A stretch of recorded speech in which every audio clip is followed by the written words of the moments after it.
I would like to divide this message into 3 parts. இந்த செய்தியை நான் 3 பகுதிகளாக பிரிக்க விரும்புகிறேன். Firstly, lies. முதல் பகுதி பொய்கள். Secondly, lies in the truth. இரண்டாவது பகுதி சத்தியத்தில் பொய்கள். Thirdly, the truth. மூன்றாவது சத்தியம்.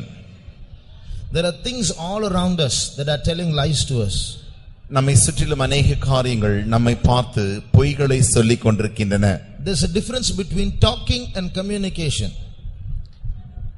சம்பாஷிப்பதிலும் பேசுவதற்கும் வித்தியாசம் உண்டு. That is, talking means the mouth is talking, but in the talking there is a communication.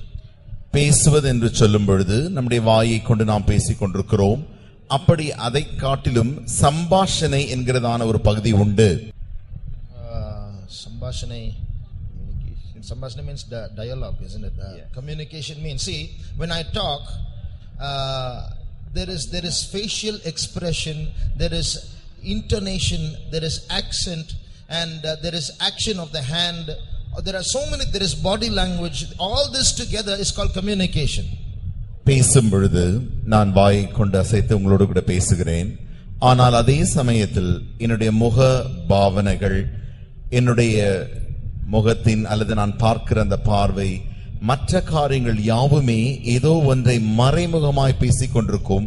இவைகளை மொத்தம் அடங்கியதுதான் நாம் கம்யூனிகேஷன் என்று சொல்லுகிறோம். When you look at an ad board, நீங்கள் உதாரணமாக ஒரு விளம்பர பலகையை பார்க்கும் பொழுது, the ad board will not talk to you, but it will communicate a message to you. நீங்கள் அந்த விளம்பர பலகையை பார்க்கும் பொழுது அது உங்களோடு கூட பேசுவதில்லை, நேரடியாக பேசுவது என்றாலுமோ அது உங்களோடு கூட மறைமுகமாய் சில காரியங்களை வெளிப்படுத்தி காண்பித்துக் கொண்டே இருக்கிறது. When you look at a dirty picture in a magazine, ஒரு புத்தகத்திலே ஒரு மிக ஆபாசமான படத்தை நீங்கள் பார்க்கும் பொழுது, it will not talk to you, but it will communicate an emotion to you. அது உங்களோடு கூட ஏதோ ஒரு வார்த்தையை சொல்லி பேசாது என்றாலும் அந்த படத்தை பார்க்கிற பட்சத்தில் தானே அது உங்களுக்குள் ஒரு எழுச்சியை தூண்டி அப்படி சம்பாஷிக்கும். So that's called communication. அதைத்தான் கம்யூனிகேஷன் என்று சொல்கிறார்கள். All around us there is communication going on all the time. அதே வண்ணமாக நம்மை சுற்றிலும் பல காரியங்கள் எல்லா நேரத்திலும் ஏதோ ஒன்று நம்மோடு கூட தொடர்புடையதாய் அப்படி ஈடுபட்டு கொண்டே இருக்கிறது. Philosophies are communicating. தத்துவங்கள் அப்படி தொடர்பு வைத்துக் கொண்டிருக்கிறது. Songs are communicating. பாட்டுகள் அப்படி ஒரு தொடர்பை நம்மோடு கூட உண்டாக்கி கொண்டிருக்கின்றன. Music communicates. இசைகளும் கூட அப்படி ஒரு தொடர்பை நம்மோடு கூட உண்டாக்கி கொண்டிருக்கிறது. Pictures communicate. படங்களும் அப்படிப்பட்டதான ஒரு தொடர்பை நம்மோடு கூட உண்டாக்கி இருக்கிறது. Even the subjects we study communicate. நாம் படிக்கிறதான பாடங்களும் கூட அப்படி ஒரு தொடர்பை நம்மோடு கூட அது வைத்துக் கொண்டிருக்கிறது. Our career communicates. நம்முடைய வருங்காலங்கள் நாம் எடுக்கிறதான காரியங்கள் யாவுமே நம்மோடு கூட ஒரு தொடர்பை வைத்துக் கொண்டே இருக்கிறது. But in much of this communication there are lies hidden in them. இப்படி தொடர்பு வைத்துக் கொண்டிருக்கிற இந்த எல்லா காரியங்களிலும் ஒரு அதிக பொய்கள் மறைந்து காணப்படுகிறது. Those lies are not there by accident, they are deliberately placed there to deceive. அந்த பொய்களானது ஏதோ தற்காலிகமாக நம்மோடு கூட அப்படி ஒரு தவறான தொடர்பை வைக்கிறதில்லை, மாறாக வேண்டுமென்றே அப்படி பொய்களை நம்மோடு கூட அது தொடர்பு வைத்து பேசிக் கொண்டிருக்கிறது. That is called vanity. அதுதான் மாயை என்று அழைக்கப்படுகிறது. In this world there is a lot of vanity. இந்த உலகத்தில் அநேக மாயைகள் உண்டு. What is vanity? மாயை என்றால் என்ன? Vanity is something that gives you that is communicating a false beauty and attracts the person who is listening to that communication. இந்த பொய்கள் என்றால் தவறான காரியங்களை காட்டி, இந்த மாயை என்றால் தவறான காரியங்களை உங்களுக்கு காட்டி அதிலிருந்து ஒரு பொய்யான ஈர்ச்சியை உண்டாக்கி உங்களோடு கூட தொடர்பு வைப்பது. So you are not seeing reality, you are seeing something else that pulls you, but what is behind that is something else. நீங்கள் ஒரு நிஜத்தையோ அல்லது உண்மையை காணவில்லை, மாறாக மாயை கண்டு அந்த மாயான காரியங்கள் உங்களோடு கூட பேசுகின்றன. So we have to be very very careful about what communication we receive in this world. ஆகையினாலே இப்படிப்பட்டதான சம்பாஷணை உள்ள தொடர்புகள் என்ன செய்கிறது, என்ன உங்களோடு கூட தொடர்பு வைக்கிறது என்பதை குறித்து நீங்கள் மிக மிக கவனம் உள்ளவர்களாய் இருக்க வேண்டும். Don't trust everything that appeals to the 5 senses. ஐம்புலன்களோடு கூட எதெல்லாம் சமாதானம் வைக்க முயற்சிக்கிறதோ அவைகளோடு கூட நீங்கள் சமாதானம் இட முயற்சிக்க வேண்டாம். You read from Isaiah chapter 40 and verse 17. ஏசாயா 40 அதிகாரம் 17 வசனத்தில் வாசிக்கும் பொழுது Isaiah 40:17. ஏசாயா 40 அதிகாரம் 17 வசனம். சகல ஜாதிகளும் அவருக்கு முன்பாக ஒன்றுமில்லை, அவர்கள் சூன்யத்தில் சூன்யமாகவும் மாயையாகவும் எண்ணப்படுகிறார்கள். So what does this verse say? இந்த வசனம் என்ன சொல்கிறது? All the nations of this world in God's sight are as nothing. சகல ஜாதிகளும் தேவனுக்கு முன்பாக ஒன்றுமில்லை. They are less than vanity. அவைகள் மாயை காட்டிலும் குறைவாகவே காணப்படுகிறது. So if you look at that word less than vanity, in English it is less than vanity. ஆங்கிலத்தில் நாம் படிக்கும் பொழுது அது மாயை காட்டிலும் குறைவாக இருக்கிறது என்று சொல்லப்பட்டிருக்கிறது. In Tamil it is a zero within a zero. தமிழிலே பார்த்தால் அது சூன்யத்தில் சூன்யமாய் இருக்கிறது. What does that mean? அதனுடைய அர்த்தம் என்ன? When you come from 10 and move downwards to 0, நீங்கள் 10 எண்ணிலிருந்து தொடங்கி அப்படி கீழாக இறங்கி பூஜ்ஜியத்திற்கு வரும் பொழுது that 0 is nothing. அந்த பூஜ்ஜியம் என்பது ஒன்றுமில்லை என்பதை காண்பிக்கிறது. That is vanity. அதுதான் மாயை. There's a pull there, there's an allurement there, but when you go there is nothing. அங்கே ஏதோ ஒன்று இழுப்பது போல ஏதோ ஒன்று இருக்கிறது. அதற்கு அடுகாமல் நாம் பார்க்கும் பொழுது அங்கே அது ஒன்றுமே இல்லாமல் இருக்கிறது. So in English less than nothing means it seems to say -1, -2, -3. ஆங்கிலத்திலே பூஜ்ஜியத்துக்கும் குறைவாக மாயைக்கும் குறைவாக இருக்கிறது என்று சொல்வதனாலே அதனுடைய அர்த்தம் அது -1 அல்லது -2 -3 அப்படி அது காண்பிக்கிறது. But if you read it in Tamil, தமிழில் நீங்கள் வாசிக்கும் பொழுது you come from 10 9 8 7 6 5 4 3 2 1 0, there you won't go to minus after that. It's a pit, you will fall inside that zero inside a zero. தமிழில் நீங்கள் பார்க்கும் பொழுது 10 தொடங்கி 9 8 7 வந்து கடைசியில பூஜ்ஜியத்துக்கு வந்துவிட்டு அந்த பூஜ்ஜியத்திலிருந்து -1 2 என்று போகிறதில்லை, மாறாக பூஜ்ஜியத்திற்குள்ளேயே ஆழமாய் அந்த பள்ளத்திற்குள் இறங்கிக் கொண்டே இருக்கிறது. So it's not a zero, it's a hole. அது பூஜ்ஜியம் மாத்திரமல்ல, அது ஒரு பெரிய குழியா இருக்கிறது. It's a hole which pulls you down. அது உங்களை கீழே இழுக்கிறதான ஒரு குழியா இருக்கிறது. So there's a lot of vanity in this world which are actually big black holes that will allure you down into its depths. ஆகினால் இந்த உலகத்திலே அநேக மாயைகள் உண்டு. அவைகள் அந்த மரணம் என்கிறதான குழிக்குள் உங்களை இழுக்க கூடியதா இருக்கிறது. Read Psalm 39 and verse 5. 39ஆம் சங்கீதம் 5ஆம் வசனத்தை வாசியுங்கள்.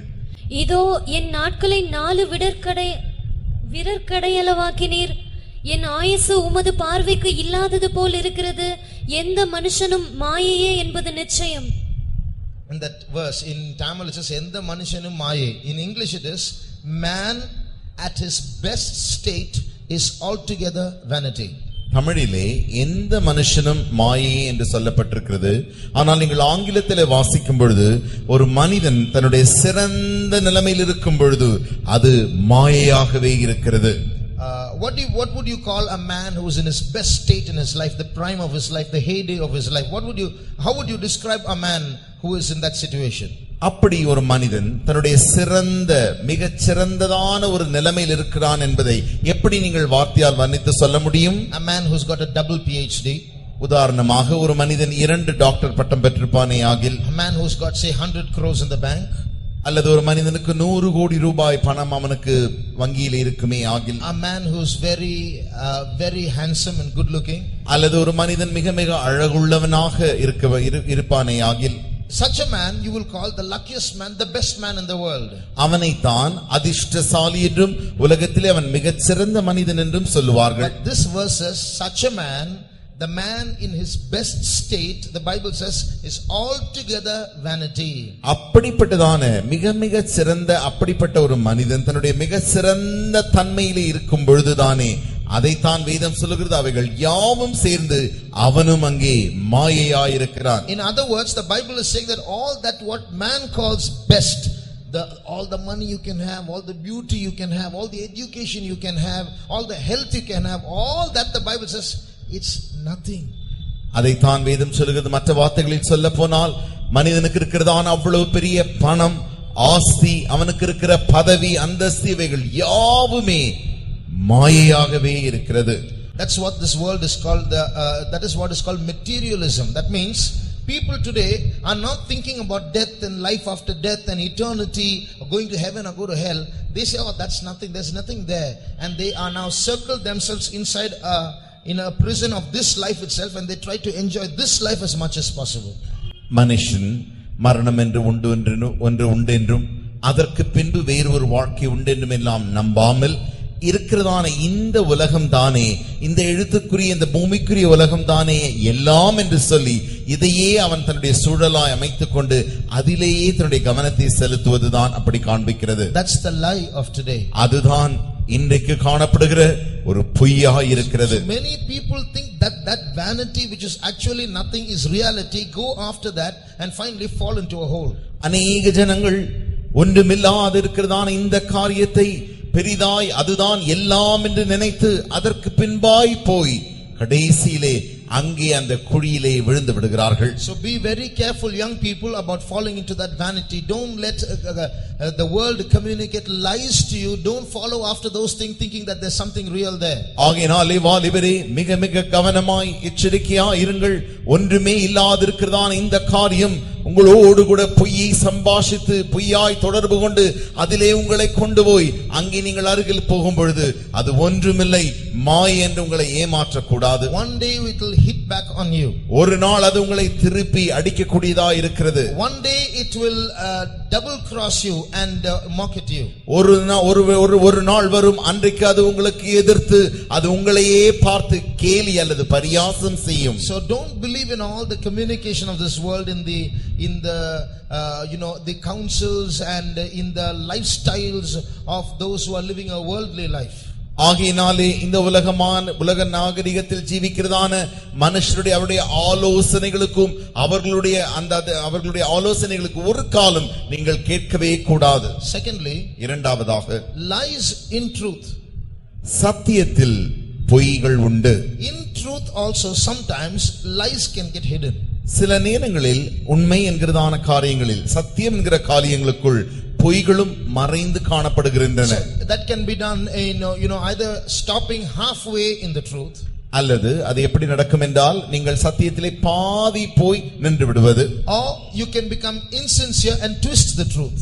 அல்லது நீங்கள் உண்மை இல்லாதவர்களாய் சத்தியத்தை பிசங்க செய்வது. So all these are hidden lies. Twisting the truth and stopping at a half truth are all lies. சத்தியத்தை பிசங்கி பேசுவது அல்லது சத்தியத்தை மறைத்து பாதி சொல்வது அதுவும் பொய்களாகவே இருக்கின்றன. If you read Isaiah chapter 28, நீங்கள் ஏசாயா 28ஆம் அதிகாரத்தில் வாசிக்கும் பொழுது there is a verse there. அங்கே ஒரு வசனம் உண்டு. Read verse 13. 13ஆம் வசனம். 12.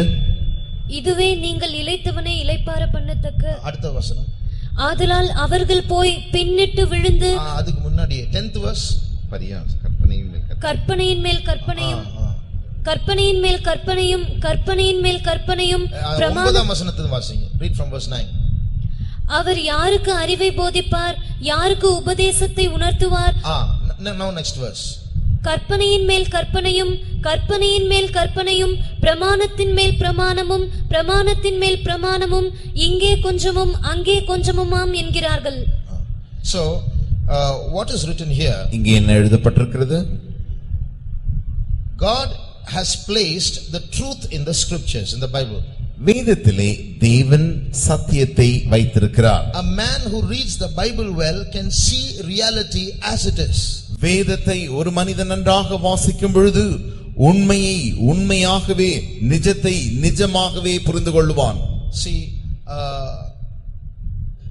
there is something called camouflage. Camouflage means there's something in front that hides what is behind. That's called a camouflage. ஆங்கிலத்திலே camouflage என்று சொல்வார்கள். அர்த்தம் என்னவென்றால் அது தன்னுடைய முகத்தை மறைத்து வெளியரங்கமாய் தவறாய் தன்னை காட்டும். So what is behind is something else. அதற்கு பின்பாக என்ன இருக்கிறது என்பது வேறு ஒரு காரியமாய் இருக்கும். So this whole whole world is scattered with such camouflages, with such lies. ஆகையாலே முழு உலகமும் அப்படி பொய்களினாலே தவறான முகங்களை உடையதாய் தன் முன்பே மற்றவர்களுக்கு காண்பிக்கிறது. But if you read the word of God, you will be able to see reality as it is. ஆனால் நீங்கள் தேவனுடைய வசனத்தை வாசிக்கும் பொழுது நிஜத்தை நிஜமாகவே உண்மையாகவே புரிந்து கொள்ளலாம். Life does not end with this world. வாழ்க்கையானது இந்த உலகத்தோடு கூட முடிந்து விடுகிறதில்லை. This life is just as a short span, and it decides the big eternity you're going to spend after that. நாம் செலவழிக்க போகிறதான பெரிய நித்தியத்தை அடைய வேண்டியதான அதற்குரிய காரியத்தையே இந்த குறுகிய வாழ்க்கை நமக்கு நியமித்து கொடுக்கிறது. So when we read the word of God, நாம் தேவனுடைய வசனத்தை வாசிக்கும் பொழுது God will speak to us. தேவன் நம்மோடு கூட பேசுவார். Line upon line, precept upon precept. கற்பனை வரிக்கு பின்பு வரி, கற்பனையின் மேல் கற்பனையையும் பிரமாணத்தின் மேல் பிரமாணத்தையும் நம்மோடு கூட பேசுவார். That means there will be a logical presentation of reality from the scriptures. God will tell us what the truth is. அதனுடைய அர்த்தம் என்னவென்றால் உண்மையான காரியங்களின் அந்த ஒழுங்குமுறை ஒன்றன் பின் ஒன்றாக உண்மை என்ன என்பதை தேவன் நம்மோடு கூட பேசுவார். But if our heart is not sincere, ஆனால் நம்முடைய இருதயமானது உண்மை இல்லாமற் போகும் பொழுது we can discover lies from the truth. சத்தியத்தில் அந்த உண்மையிலும் கூட நம்மால் பொய்களை கண்டுபிடிக்க முடியும். In other words, we will think something is the truth when actually it is a lie. மற்ற வார்த்தைகளில் சொல்லப்போனால் ஏதோ ஒன்றை உண்மை என்று நாம் நினைப்போம், ஆனால் அது உண்மையாக பார்க்கும் பொழுது அது ஒரு பொய்யாகவே இருக்கும். Now you read from verse 10 onwards. இப்பொழுது நீங்கள் ஏசாயா 28 அதிகாரம் 10 வசனத்திலிருந்து வாசிக்கும் பொழுது கற்பனையின் மேல் கற்பனையும் கற்பனையின் மேல் கற்பனையும் பிரமாணத்தின் மேல் பிரமாணமும் பிரமாணத்தின் மேல் பிரமாணமும் இங்கே கொஞ்சமும் அங்கே கொஞ்சமுமாம் என்கிறார்கள். பரியாச உதடுகளினாலும் அந்நிய பாஷையினாலும் இந்த ஜனத்தோடே பேசுவார்.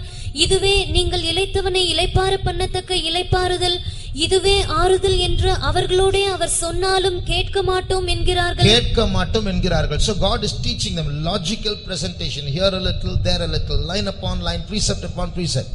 இங்கே கொஞ்சமும் அங்கே கொஞ்சமும் பிரமாணத்தின் மேல் பிரமாணமும் கற்பனையின் மேல் கற்பனையும் தேவன் அவர்களுக்கு போல் பிரசங்கித்தாலும் அவர்கள் கேட்க மாட்டோம் என்கிறார்கள். புத்திபூர்வமாய் பிரசங்கிக்கிறார், ஆனால் he is logically presenting it, but I don't want to listen. புத்திபூர்வமாய் பிரசங்கித்தாலும் அவர்கள் கேட்க மாட்டோம் என்கிறார்கள். So what comes next? ஆகையால் அடுத்தது என்ன நடக்கிறது? Another logic sets in. இப்பொழுது வேறு ஒரு புத்திக்கூறும் நிறைவேறுகிறது. Read the next verse. அடுத்த வசனம். ஆதலால் அவர்கள் போய் பின்னிட்டு விழுந்து நொறுங்கும்படிக்கும் சிக்குண்டு பிடிபடும்படிக்கும் கர்த்தருடைய வார்த்தை அவர்களுக்கு கற்பனையின் மேல் கற்பனையும் கற்பனையின் மேல் கற்பனையும் பிரமாணத்தின் மேல் பிரமாணமும் பிரமாணத்தின் மேல் பிரமாணமும் இங்கே கொஞ்சமும் அங்கே கொஞ்சமுமாக இருக்கும். Now here you see they are going to discover verse upon verse, here a little, there a little, line upon line, precept upon precept, so that they might go and fall backward and be broken and snared and taken. அங்கே அவர்கள் போய் பின்னிட்டு விழுந்து நொறுங்கும்படிக்கும் சிக்குண்டு பிடிபடும்படிக்கும் கர்த்தருடைய வார்த்தை அவர்களுக்கு கற்பனை மேல் கற்பனையும் பிரமாணத்தின் மேல் பிரமாணமும் இங்கே கொஞ்சமும் அங்கே கொஞ்சமுமாய் அவர்களுக்கு காணப்படும். So if my heart is not sincere, என்னுடைய இருதயம் உண்மை இல்லாமற் போகும் பொழுது, if I don't love the truth, நான் சத்தியத்தை நேசிக்காத பட்சத்தில் I can read the Bible and go to hell. நான் வேதத்தை வாசித்தாலும் கூட நரகத்திற்கு தான் செல்ல முடியும். I will find a lot of verses to suit my lust. என்னுடைய இச்சையை ஏற்றுக்கொள்ளத்தக்கதான அளவுக்குரிய வசனங்களை நான் அப்படி மாற்றிக்கொள்வேன். For example, உதாரணமாக in America you have what is called gay churches, and where homosexuals and lesbians can get married in the church. நீங்கள் உதாரணத்திற்கு பார்க்கும் பொழுது அமெரிக்க சபைகளில் பார்த்தால் ஒரு ஆண் மற்றொரு ஆணோடு கூட அல்லது ஒரு பெண் மற்றொரு பெண்ணோடு கூட விவாகம் செய்து கொள்ளக்கூடும். So you will think of that and say, what, how stupid, how can they do that in a church? அதை நீங்கள் பார்க்கும்போது எவ்வளவு புத்தியீனமாய் இதை ஒரு ஆலயத்தில் வைத்து எப்படி செய்யலாம் என்று நினைக்கலாம். Why didn't David say David and Jonathan's love for each other was greater than the love for women? Isn't it written in the Bible? ஏன் வேதத்திலே நாம் அதற்கு உதாரணமாக ஏற்றபடி ஒரு வசனத்தை எடுத்துக்கொண்டால் தாவீதும் யோனத்தானும் ஸ்திரீகளை காட்டிலும் அதிகமான நேசமுடையவர்களாய் இருந்தார்கள் அல்லவா? So that's permitted. அது அங்கே அனுமதிக்கப்பட்டிருக்கிறது. So you see, if you don't love the truth, you will get verses like this to suit your lust. பாருங்கள், நீங்கள் சத்தியத்தை உண்மையாய் நேசிக்காத பட்சத்தில் இப்படி உங்களுடைய இச்சையை ஏற்றுக்கொள்ளக்கூடியதான அளவுக்குரிய வசனங்களை நீங்கள் திருகி மாற்றி எடுத்துக்கொள்ளலாம். So that you can get snared and be destroyed. அப்படி நீங்கள் செய்யும் பொழுது நீங்கள் கண்ணியாய் அதிலே மாட்டிக்கொண்டு அங்கே நீங்கள் அழிக்கப்படுவீர்கள். So be very careful. If our heart is not sincere in the truth, you will find lies. ஆகையினாலே நீங்கள் மிக மிக எச்சரிக்கையாய் இருக்க வேண்டும். நம்முடைய இருதயமானது உண்மை இல்லாத பட்சத்தில் தேவனுடைய வசனங்களில் தானே நாம் பொய்களை எடுத்துக்கொள்ள முடியும். One day one boy jumped out of a running bus. ஒரு நாள் ஓடிக்கொண்டிருந்ததான பேருந்திலிருந்து ஒரு பையன் குதித்து விட்டான். He was a Christian. அவன் ஒரு கிறிஸ்தவன். He seemed to be a very spiritual boy also. அவன் ஒரு ஆவிக்குரிய பையனைப் போலத்தான் காணப்பட்டது. From a running bus he jumped out. ஆனால் ஓடுகின்ற பஸ்ஸிலிருந்து அவன் இறங்கி குதித்து விட்டான். Why did you do that? ஏன் இப்படி செய்தாய்? The Bible says he that loveth his life will lose it, he that loseth his life will find it. So I'm losing my life to find it. ஏனென்றால் அவன் சொன்ன பதில் என்ன? வேதத்தில் இப்படி ஒரு வசனம் இருக்கிறதே, தன் ஜீவனை நேசிக்கிறவன் அதை இழந்து போவான், அதை இழந்து போகிறவன் அதை திரும்பவும் பெற்றுக்கொள்வான் என்று வசனம் இருக்கிறபடியால் நான் இப்படி செய்தேன் என்று சொன்னான். One day he took all his study books and he started throwing it out of his first floor balcony into the floor, onto the ground. அவன் படிக்கிறதான ஒரு எல்லா புத்தகங்களையும் ஒரு நாள் எடுத்து தன்னுடைய மேல் அறையில் இருந்து அப்படி எல்லா புத்தகங்களையும் தெருவில் வீசி எறிந்தான். Why are you doing that? என்ன இப்படி செய்கிறாய்? Why are you taking your study books and throwing? நீ படிக்கிற புத்தகங்களை எடுத்து இப்படி வெளியே எறிந்து விடுகிறாயே? No, the Bible says that we should lay everything at the feet of the Lord. வேதம் சொல்லுகிறது எல்லாவற்றையும் நீ கர்த்தருடைய பாதத்தில் வைத்து விட்டு விடு. Okay, you go and lay it at the feet of the Lord. Why are you throwing it on the ground? நல்லதுதான், கர்த்தருடைய பாதத்தில் போய் வைத்து விடு. ஏன் நீ இப்படி தரையிலே வெளியிலே சாலையில் தூற்றி எறிகிறாய்? The Bible says heaven is my throne, earth is my footstool. உடனடியாக அவன் சொன்ன பதில் என்ன? வானம் எனக்கு சிங்காசனம், பூமி எனக்கு பாதபடி என்று வசனம் சொல்லுகிறது. So all kinds of stupid connections you'll get like this if our heart is not sincere, so that we'll go and fall and stumble. ஆகினாலே நம்முடைய இருதயமானது உண்மை இல்லாத பட்சத்தில் இப்படிப்பட்டதான மதியீனமான காரியங்களை நமக்கு தூண்டி கடைசியிலே நாம் போய் அங்கே வழுகி விழுந்து விடுவோம். This is called twisting the truth. இதுதான் சத்தியத்தை பிசங்கச் செய்வது. There is also a half truth which can become a lie. அது மாத்திரமல்ல, பாதி உண்மை என்றுதான் ஒரு காரியம் உண்டு, அதுவும் அங்கே பொய்யாக மாறிவிடுகிறது. Like what? அது என்ன? You can be, very involved in Yabes in the ministry here. You can be very involved, close with the servants of God, and you can be a very, a white dressed, white clothed Christian, but you can be without Jesus. நீங்கள் வாலிபர் கூட்டத்தில் இப்படி வந்து நன்றாக உங்களை ஈடுபடுத்திக் கொண்டு நீங்கள் காரியங்களை செய்யலாம், பரிசுத்தவான்களோடு கூட நன்றாக ஐக்கியத்தையும் வைத்திருக்கலாம், நன்றான வெண் வஸ்திரத்தை நீங்கள் தரித்திருக்கலாம், என்றாலுமோ நீங்கள் இயேசு இல்லாமலும் இருந்து விடலாம். The Pharisees, they were very happy, with giving tithes and giving offerings and keeping to the rules, and they were very happy about that. பரிசேயரை பாருங்கள், அவர்கள் தங்களுடைய தசம பாகங்களை செலுத்துவதிலும் காணிக்கைகளை செலுத்துவதிலும் இப்படி தங்களுடைய கட்டுப்பாடுகளில் இருப்பதை குறித்து மிக மிக சந்தோஷமாயிருந்தார்கள். Jesus said, you should do this, but don't leave the others undone, like mercy, faith and love. இயேசு சொன்னார், இதை நீங்கள் செய்யுங்கள், என்றாலுமோ இரக்கம், அன்பு, இப்படிப்பட்டதான பரிசுத்தம், இப்படிப்பட்ட காரியங்களை நீங்கள் விட்டு விடாதிருங்கள். When I was in school, I ran in an 800 meter race. நான் பள்ளியில் இருக்கும் பொழுது 800 மீட்டர் ஓட்டப்பந்தயம் ஓடினேன். And the first 400 meters I came first. 400 metre ஓட்டப்பந்தயத்தில் நான் தான் முதல் மாணவனாய் வந்தேன். I ran so fast everybody started clapping because I was in lead. நான் அவ்வளவு வேகமாக ஓடினபடினால எல்லாரும் நன்றாக கைத்தட்டினார்கள், ஏனென்றால் நான் எல்லாரையும் காட்டிலும் அதிக முன்பாய் ஓடிக்கொண்டிருந்தேன். After that I got so tired that I couldn't run after that. அதற்கு பின்பு நான் மிக மிக களைத்து போனபடினாலே அடுத்த ஓட்டத்தில் நான் சரியாக ஓட முடியவில்லை. First 400 meters I was first, and after that all the rest of the 400 meters I was last. முதல் 400 மீட்டர் ஓட்டப்பந்தயத்தில் நான் தான் முதல் மாணவனாய் இருந்தேன். ஆனால் அதற்கு பின்பு வருகிற 400 மீட்டர்களில் யாவரிலும் நான் களைத்தபடினால் நானே கடைசியாய் மாறி போனேன். So can I go and tell everybody? They won of course, but first 400 I won, அவர்கள் ஜெயித்து விட்டார்கள், முடியவில்லை, என்றாலும் முதல் 400 மீட்டரில் நான் தான் முதல் வந்தேன் தெரியுமா என்று நான் சொல்ல முடியும். What's the use of going and saying that to everyone? There are other people standing in the victory stand. ஆனால் அப்படி போய் சொல்வதனாலே என்ன பிரயோஜனம்? இப்பொழுது ஜெயிச்சவர்கள் இருக்கிறதான அந்த பட்டியலில் மற்றவர்கள் தானே நின்று கொண்டிருக்கிறார்கள். So just like that, these Pharisees, they did something spiritual and they were very happy and very proud about that, going and telling everyone, how spiritual I am. அதே வண்ணமாக பரிசேயர்கள் ஏதோ ஒரு சில காரியத்தை ஆவிக்குரிய வண்ணமாக செய்துவிட்டு அதிலே தாங்கள் மிக மிக சந்தோஷப்பட்டு பெருமையுள்ளவர்களாய் எவ்வளவு ஆவிக்குரியவன் நான் என்று தன்னை பெருமை பாராட்டிக் கொண்டிருந்தார்கள். So don't be satisfied with stopping somewhere halfway. I'm coming to all the meetings, Sundays I dress in white and I don't talk any bad words. I fast twice a week. All that is all halfway. Is Jesus? Are you close to Jesus? ஆகினால் இப்படி பாதி பொய் உண்மை பேசுகிறதிலே நீங்கள் தயவு செய்து திருப்தி அடைய வேண்டாம். ஞாயிற்றுக்கிழமை நான் கூட்டங்களுக்கு போகிறேனே அல்லது ஆலயத்துக்கு போகிறேனே, வெண்வஸ்திரம் தரிக்கிறேனே, நான் ஒன்றும் கெட்ட வார்த்தை பேசுகிறதில்லை, இப்படி எல்லாம் சொல்லி அந்த பாதி பொய்யின் உண்மையிலே நீங்கள் உங்களை திருப்தி அடைந்து கொள்ள வேண்டாம். இயேசு இல்லாத பட்சத்தில் நீங்கள் அப்படி இருப்பதினாலே என்ன பிரயோஜனம்? So see to it that these lies don't get mixed up with the truth. ஆகினாலே உண்மையோடு கூட இந்த பொய்கள் கலவாதபடிக்கு நீங்கள் கவனமாய் இருக்க வேண்டும். Jesus said, I am the way, the truth and the life. இயேசு சொன்னார், நானே வழியும் சத்தியமும் ஜீவனுமாய் இருக்கிறேன். So I spoke to you about lies. நான் இப்பொழுது பொய்களை குறித்து பேசினேன். Then I spoke to you about lies mixed up in the truth. உண்மையிலே பொய்கள் கலந்திருப்பதை குறித்து பின்பாடு நான் பேசினேன். Finally we come to the truth. கடைசியில் உண்மை சத்தியத்திற்கு நாம் வருவோம். Our soul has a mouth. உங்களுக்கு தெரியுமா, நம்முடைய ஆத்துமாவிற்கு ஒரு வாய் உண்டு. Read Psalm 103 and verse 5. 103ஆம் சங்கீதம் 5ஆம் வசனம். நன்மையினால் உன் வாயை திருப்தியாக்குகிறார். So now who's talking? இங்கே யார் பேசுகிறது? Can anyone say who's talking? இங்கே யார் இதை சொல்வது? Read verse 1. 1ஆம் வசனத்தை வாசியுங்கள். என் ஆத்துமாவே கர்த்தரை ஸ்தோத்திரி. Enough. Who's talking? இப்பொழுது யார் இங்கே பேசுகிறது? The psalmist is talking. இங்கே சங்கீதக்காரன் பேசுகிறானா? To whom is he talking? யாரோடு கூட பேசுகிறான்? He's talking to his own soul. அவன் தன்னுடைய சொந்த ஆத்துமாவோடு கூட பேசுகிறான். In the continuation of that conversation, he is telling his soul, bless the Lord, O my soul, because he satisfies your mouth, the soul's mouth, with good things. அவன் ஆத்துமாவோடு கூட அப்படி சம்பாஷிக்கும் பொழுது அவன் சொல்கிறான், என் ஆத்துமாவே உன் கர்த்தரை நீ ஸ்தோத்திரி, ஏனென்றால் நன்மையினால் உன் வாயை அவர் திருப்தியாக்குகிறார். Just like the body has a mouth, the soul has a mouth. எப்படி ஒரு சரீரத்திற்கு வாய் உண்டோ அதே வண்ணமாக ஆத்துமாவிற்கும் ஒரு வாய் உண்டு. What for? இதற்காக he satisfieth thy mouth with good things.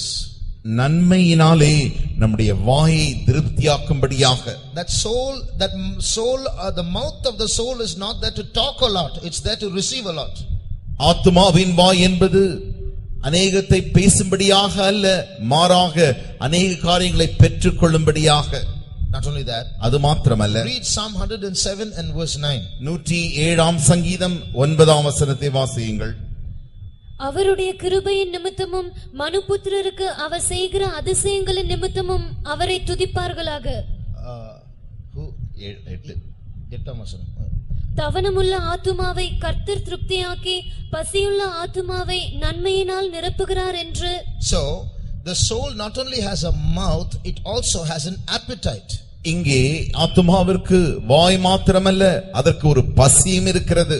So these two things a soul should have. இந்த இரண்டு காரியங்களை ஆத்துமா உடையதாய் இருக்க வேண்டும். So God alone can satisfy the hunger of the soul, the appetite of the soul. தேவன் மாத்திரமே இந்த ஆத்துமாவின் பசியை திருப்தியாக்க கூடியவராய் இருக்கிறார். So God alone can satisfy and feed the soul with goodness.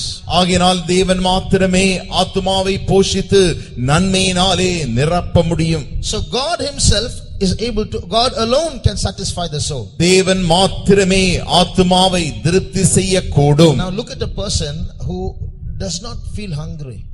பசியே இல்லாத ஒரு மனுஷனை பாருங்கள். He won't eat. அவன் சாப்பிடவே மாட்டான். He won't, even if he eats, he won't eat enough. அவன் சாப்பிட்டாலும் கூட போதுமான அளவிற்கு அவன் சாப்பிட மாட்டான். He'll grow thin, he knows he's losing weight, but still he won't eat.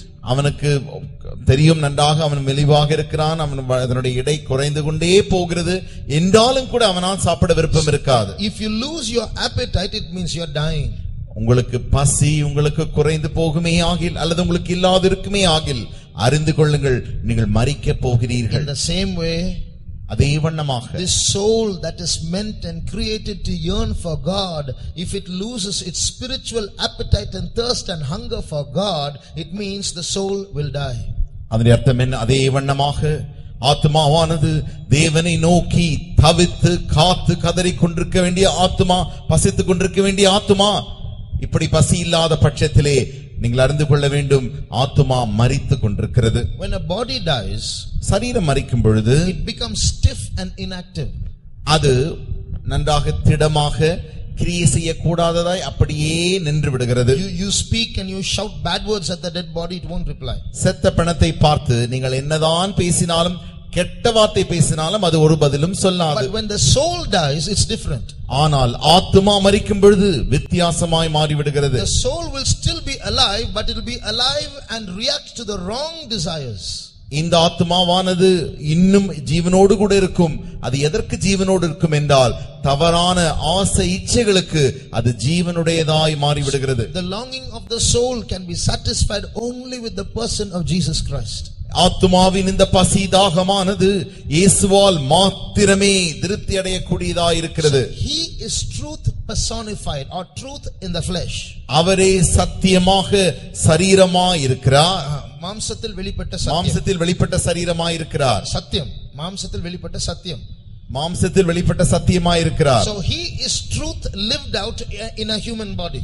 அவர் ஒரு மாம்சத்தில் வெளிப்பட்ட சத்தியமாய் அப்படி அவர் ஜீவித்தார். So he walked the truth, he lived the truth, he spoke the truth. அவர் சத்தியத்திலே நடந்தார், அவர் சத்தியத்தை பேசினார், சத்தியத்தின்படியே செய்தார். So this soul must long for that truth. ஆகையினாலே இந்த ஆத்துமாவானது அந்த சத்தியத்திற்காக தவிக்க வேண்டும். This soul must be satisfied for that, by that truth. அந்த சத்தியத்தினால் மாத்திரமே இந்த ஆத்துமா திருப்தி அடைய வேண்டும். You know, when I was a youngster, I hated this church. உங்களுக்கு தெரியுமா, நான் வாலிப காலத்தில் இந்த சபையை நான் அதிகமாய் வெறுத்தேன். Because the meetings were boring, the songs were boring, the sermons were boring, and I found this joy outside. ஏனென்றால் கூட்டங்களை பார்த்தாலும் சரி, இங்கே பாட்டுகளை கேட்டாலும் சரி, பிரசங்கங்களை கேட்டாலும் சரி, எல்லாமே சலிப்பு தட்டக்கூடியதாய் இருந்தது. But no other go. Parents were strict, so I had to go. வேறு வழியே இல்லை. என்னுடைய பெற்றோர்கள் மிக கண்டிப்பானவர்களாய் இருந்தபடி நான் அங்கு வரத்தான் வேண்டியதாய் இருந்தது. At that time my soul was dead, longing for the wrong things. அந்த நாட்களில் என் ஆத்துமா செத்ததாய் தவறான காரியங்களுக்காய் தவித்துக் கொண்டிருந்தது. But when God started touching me, ஆனால் தேவனை தொட ஆரம்பித்த பொழுது I realized that the direction I'm going is wrong, but I realized I was helpless. I couldn't change myself. என்னால் நன்றாக உணர முடிந்தது, நான் போய்க்கொண்டிருக்கிறதான அந்த பாதை திசையானது தவறு என்று இருந்தாலும் எனக்கு நானே உதவி செய்ய கூடாமல் இருந்தது. But I realized another thing, that although I was going on the wrong track, my soul had a longing for the truth and loved Jesus. ஆனால் மற்ற அதே நேரத்தில் வேறு ஒரு காரியத்தையும் என்னால் உணர முடிந்தது. நான் ஒரு தவறான பாதையில் போய்க்கொண்டிருந்தாலும் என் ஆத்துமாவானது சத்தியத்திற்காக தவித்துக் கொண்டிருந்ததை என்னால் உணர முடிந்தது. Then slowly God delivered me from all the clutches of sin. மெதுவாகவே தேவன் எல்லா பாவ கட்டுகளிலிருந்தும் என்னை விடுவித்தார். Then I started getting involved in the Sunday school ministry and doing other ministries also. ஞாயிறு பள்ளி ஊழியங்கள் மற்ற ஊழியங்களில் எல்லாம் பின்பு நான் ஈடுபட ஆரம்பித்தேன். But still my soul was longing for something more. என்றாலுமோ என்னுடைய ஆத்துமா இன்னும் கூட ஏதோ ஒன்றுக்கும் மேலாய் அது ஏங்கிக் கொண்டே இருக்கிறது. One day I read a verse like this in the Bible. ஒரு நாள் வேதத்தில் இப்படி ஒரு வசனத்தை நான் வாசித்தேன். One thing have I desired of the Lord, that will I seek after. தேவன் ஒன்றையே நான் தேவனிடத்தில் வாஞ்சித்தேன், நான் அதையே நாடுவேன். That I might dwell in the house of the Lord all the days of my life. என்னுடைய ஜீவனுள்ள நாட்கள் எல்லாம் கர்த்தருடைய ஆலயத்தில் தங்கி இருப்பதையே நான் நாடுவேன். So that I might behold the beauty of the Lord and do research in his temple. தேவனுடைய அந்த அழகை நான் பற்றிக் கொள்ளும்படியாகவும் அவருடைய ஆலயத்தில் நான் ஆராய்ச்சி செய்யும்படியாகவும். When I read that, அந்த வசனத்தை நான் வாசித்த பொழுது I got a further longing for that. அதற்காக இன்னும் எனக்கு அதிகமான தவிப்பு உண்டாயிற்று. I want to stay in the house of God. நான் கர்த்தருடைய ஆலயத்தில் தங்கி இருக்க விரும்புகிறேன். I don't know how God changed my heart, but he changed my heart. எப்படி தேவனின் இருதயத்தை மாற்றினார் என்று எனக்கு தெரியாது, என்றாலுமோ தேவனே என்ற இருதயத்தை மாற்றினார். I loved my friends. என்னுடைய நண்பர்களை நான் அதிகமாய் நேசித்தேன். I loved to watch movies. நான் சினிமா பார்ப்பதற்கு அவ்வளவு விருப்பமுள்ளவனாய் இருந்தவன். I loved sports. sports. விளையாட்டுகள் எனக்கு அதிக பிடித்தமாய் இருந்தது. I love to watch the television. நான் தொலைக்காட்சி பார்க்க எனக்கு அவ்வளவு விருப்பமாய் இருக்கும். I love to go out and see all that I could see in the world. உலகத்தில் பார்க்கக்கூடிய எல்லா காரியங்களையும் போய் நன்றாக பார்க்க வேண்டும் என்கிற ஆசை எனக்குள் அப்படி இருந்தது. I hated prayer, I hated church, I hated the servants of God. ஜெபத்தை நான் வெறுத்தேன், தேவனுடைய ஆலயத்தை வெறுத்தேன், தேவனுடைய ஆராதனைகளை நான் வெறுத்தேன். I hated this church in particular because they were too strict. இந்த சபை அதிக கண்டிப்பான சபையானபடினாலே இந்த சபை நான் இன்னும் அதிகமாய் வெறுத்தவனாய் முதலில் இருந்தேன். I used to sit at home and think, will there become some day when there is a revolution in this church and all the strictness goes and they become a little lenient and say, okay, do this, do that. It will be such a great day. I used to daydream about such a revival in the church. நான் என் வீட்டில் அப்படிப்பட்ட நாட்களில் உட்கார்ந்து கொண்டு இப்படியெல்லாம் பகல் கனவு காண்வேன். இந்த சபையில் இப்படி ஒரு திடீரென்று எழுச்சி அல்லது ஒரு மாற்றம் வராதா, இந்த காரியங்கள் எல்லாம் நீங்கள் இப்படி செய்து கொள்ளலாம், இப்படி செய்யலாம், கொஞ்சம் கொஞ்சம் போகலாம் என்று சொல்லி எல்லாம் இந்த சபை தன்னுடைய கண்டிப்பிலிருந்து தவறி விடாதா என்று எதிர்பார்த்து கொண்டிருந்தேன். How God changed my heart and now I am applying the brakes for other young people who want to run away. எப்படி தேவனின் இருதயத்தை மாற்றினாரோ எனக்கு தெரியாது. இப்பொழுது ஓடி போகலாம் என்று நினைக்கிறதான வாலிபர் யாவரையும் நான் இப்பொழுது தடை பண்ணி அவர்களை நிறுத்தக்கூடிய அளவுக்கு கர்த்தர் எனக்கு உதவி செய்திருக்கிறார். So now God has brought me right into his temple. இப்பொழுது தேவன் என்னை சரியான தன்னுடைய ஆலயத்தின் மத்தியில் கொண்டு வந்திருக்கிறார். But God has given me perfect satisfaction. ஆனால் தேவன் எனக்கு ஒரு பூர்ணமான திருப்தியை தந்திருக்கிறார். He has satisfied my longing soul with goodness. என்னுடைய இப்படிப்பட்டதான தவிக்கிறதான ஆத்துமாவை நன்மையினாலே அவர் திருப்தியாக்கினார். I have no regrets about staying in the house of God. கர்த்தருடைய ஆலயத்தில் தங்குவதை குறித்து எனக்கு ஒரு துக்கமும் இல்லை. I have had many sad moments in my life. என்னுடைய வாழ்க்கையிலே अनेक துக்கமான காரியங்கள் நடந்ததுண்டு. But nothing was sad enough to swallow this joy which God has satisfied me with. தேவன் என்னை திருப்தி செய்தாரே, இந்த காரியத்தை குறித்து துக்கமடைவதற்கு எந்த காரியமும் துக்கமடைய செய்யவில்லை. If you really love the truth, நீங்கள் உண்மையாகவே நிஜமாகவே சத்தியத்தை நேசிப்பீர்களே ஆகில், if you turn to Isaiah chapter 62, ஏசாயா 62ஆம் அதிகாரத்துக்குள்ள வேதத்தை திருப்பும் பொழுது there you see two names. அங்கே நீங்கள் இரண்டு பெயர்களை பார்க்கிறீர்கள். Read 4 verse 4. 4ஆம் வசனம். நீ இனி கைவிடப்பட்டவள் எனப்படாமலும் உன் தேசம் இனி பாழான தேசம் எனப்படாமலும் நீ எப்சிபா என்றும் உன் தேசம் பியூலா என்றும் சொல்லப்படும். கர்த்தர் உன்மேல் பிரியமாயிருக்கிறார், உன் தேசம் வாழ்க்கைப்படும். உன் தேசம் வாழ்க்கைப்படும். Your land will be married.